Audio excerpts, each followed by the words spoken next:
ఇప్పుడు అందరి నోట పులివెందుల ఉప ఎన్నికల మాట. మరి రాజ్యాంగం ఏం చెబుతున్నదని అనే అంశంపై న్యాయ విద్యార్థి భూమిరెడ్డి సాయి శ్రీనివాస్ రెడ్డి విశ్లేషణ ఒకసారి చూద్దాం. అమెరికా సంయుక్త రాష్ట్రాలలో న్యాయ విద్యార్థిని ఇటీవల సోషల్ మీడియా మాధ్యమాల్లో పులివెందులకు ఉప ఎన్నికలు వస్తున్నాయనే వార్తలు వినిపిస్తున్నాయి. ఇది నిజం కావచ్చు, కానీ ఈ విషయం మీద నాకు కొన్ని ప్రశ్నలు మరియు సందేహాలు కూడా ఉన్నాయి. రీసెంట్ గా ఆంధ్రప్రదేశ్ డిప్యూటీ స్పీకర్ గారు ఆర్టికల్ 190 క్లాస్ 4 గురించి ప్రస్తావించారు. ఆర్టికల్ 190 క్లాస్ 4 రాజ్యాంగంలో ఏం చెబుతుందంటే, రాజ్య శాసన మండలిలోని ఏ సదనము యొక్క సభ్యుడైనను ఆ సదనము యొక్క అనుజ్ఞ లేకుండా దాని సమావేశాలన్నిటికీ 6-10 దినములు కాలవధి వరకు హాజరు కానిచో ఆ స్థానము ఖాళీ అయినట్లు ఆ సదనము ప్రఖ్యానించవచ్చు. జగన్మోహన్ రెడ్డి గారు నాకు ప్రతిపక్ష హోదా ఇస్తేనే నేను అసెంబ్లీకి వస్తానని ప్రకటించారు. అయితే చట్ట ప్రకారము ఆయనకి ప్రతిపక్ష హోదా ఇవ్వలేరు. తాను 60 రోజులు అసెంబ్లీకి హాజరు కాకపోతే ఆర్టికల్ 190 క్లాస్ 4 ప్రకారము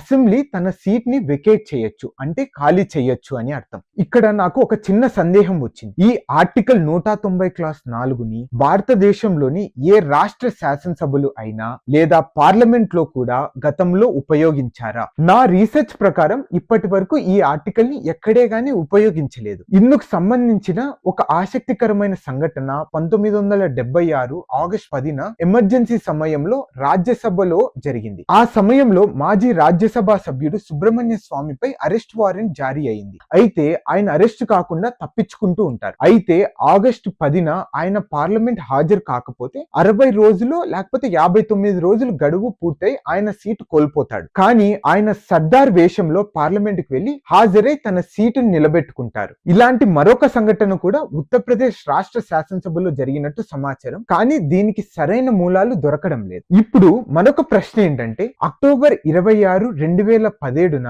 జగన్మోహన్ రెడ్డి గారు అసెంబ్లీని బహిష్కరించి పాదయాత్ర ప్రారంభించారు. ఆ సమయంలో 2019 ఎన్నికల వరకు, అంటే సుమారు 19 నెలల పాటు అసెంబ్లీకి పాల్గొనలేదు. అప్పుడు ఎందుకు ఆర్టికల్ 190 క్లాస్ 4 ప్రకారము ఆయన సీటు ఎందుకు ఖాళీ చేయలేదు? దీనికి 2 కారణాలు ఉండవచ్చని నేను అనుకుంటున్నాను. ఆ సమయంలో అసెంబ్లీ సెషన్లు 60 రోజులు పైగా జరగలేదు, లేదా జగన్మోహన్ రెడ్డి గారు ఆ మధ్యలో ఎప్పుడైనా గానీ అసెంబ్లీకి హాజరై సంతకం పెట్టి వెళ్లి ఉండొచ్చు. చట్ట ప్రకారం అసెంబ్లీ సమావేశాలు నేరుగా పాల్గొనడం అవసరం లేదు, కేవలం వచ్చి సంతకం పెట్టిన హాజరైనట్టే పరిగణిస్తారు. కాబట్టి ఈసారి కూడా తాను ఏదైనా ఒక రోజు హాజరై సంతకం చేస్తే తను సీటును వక్రీకరించబడదు. ముఖ్యమంత్రి నారా చంద్రబాబు నాయుడు గారు అసెంబ్లీకి హాజరు కాని అంశం గురించి మీ అందరికి వివరిస్తాము.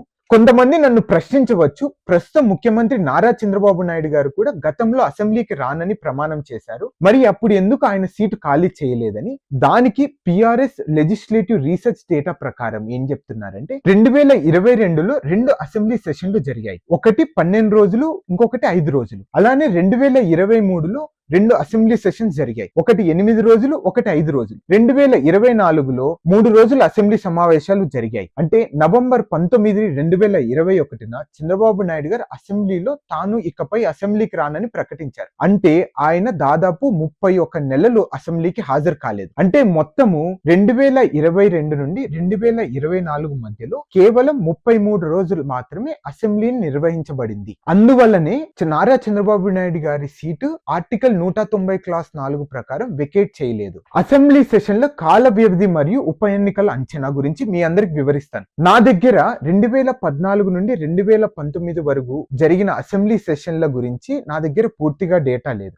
అయితే 2019, 2024 కాలంలో కోవిడ్-19 మహమ్మారి కారణంగా దాదాపు 2 సంవత్సరాలు అసెంబ్లీ కార్యక్రమాలు గణనీయంగా తగ్గాయి. అందువలన ఆ గుణాంకాలపై పూర్తిగా ఆధారపడడం సాధ్యపడదు. కానీ గత అసెంబ్లీ సెషన్ ద్వారా ఒక సగటును తీసుకుని భవిష్యత్తులో ఎప్పుడు ఉప ఎన్నికలు జరుగుతున్నాయని అంచనా వేయవచ్చు. అయితే గత ఏడాది 2024లో మొత్తం 16 రోజులు అసెంబ్లీ సెషన్స్ జరిగాయి. అంటే నవంబర్ సెషన్స్ కు జగన్మోహన్ రెడ్డి గారు హాజరు కాలేదు, అంటే సుమారు అతను 10 రోజులు హాజరు కాలేదని. కానీ ఆయన ప్రమాణ స్వీకారానికి హాజరయ్యారు. అలానే ఒకసారి 36 మంది చనిపోయారని నిరసనగా అసెంబ్లీని బహిష్కరించారని నాకు గుర్తుకుంది. భవిష్యత్తులో ఉప ఎన్నికల అంచనా, నా అంచనా ప్రకారం ఒక ఏడాదికి 30 నుండి 40 రోజులు అసెంబ్లీ సమావేశం సమావేశాలు జరిగే అవకాశం ఉంది. అదే విధంగా 2026 మే కల్లా 60 రోజులు గడువు పూర్తవుతుందని నా అంచనా. అంటే 2026 ఆగస్టు లేదా నవంబర్ మధ్యలో పులివెందుల్లో ఉప ఎన్నికలు జరిగే అవకాశం ఉంది. తను ఎలానో 60 రోజులు అసెంబ్లీకి రాడు కాబట్టి, అలానే ఆ సీటు ఖాళీ అయినప్పుడు 6 నెలల లోపు ఎలక్షన్ జరగాలి కాబట్టి, అందుకు ఆగస్ట్ నుండి నవంబర్ లోపు తప్పకుండా ఎలక్షన్ జరగచ్చు. ఇక్కడ మీ అందరికీ ఇంకొక ముఖ్యమైన విషయం చెప్పాలి. ఇది నా అంచనా మాత్రమే, కానీ నేను విశ్వసనీయమైన ఆధారాల ద్వారా స్వీకరించి గుణాంకాల ఆధారంగా మాట్లాడుతున్నాను. ఈ విషయంపై ఖచ్చితమైన అధికారిక సమాచారం కోసం ఆర్టీఐ దాఖలు చేసి పూర్తి స్థాయి డేటాను తెప్పించుకుంటున్నాను. కానీ వచ్చే సంవత్సరం అసెంబ్లీలో ఆర్టికల్ 190 క్లాస్ 4ను ఉపయోగించి ఏదైనా ఏ శాసనసభ్యుని అయిన సీటును తొలగిస్తే అది భారతీయ రాజకీయ చరిత్రలో తొలిసారిగా జరిగే ఘటనగా నిలిచిపోతుంది. Thank you.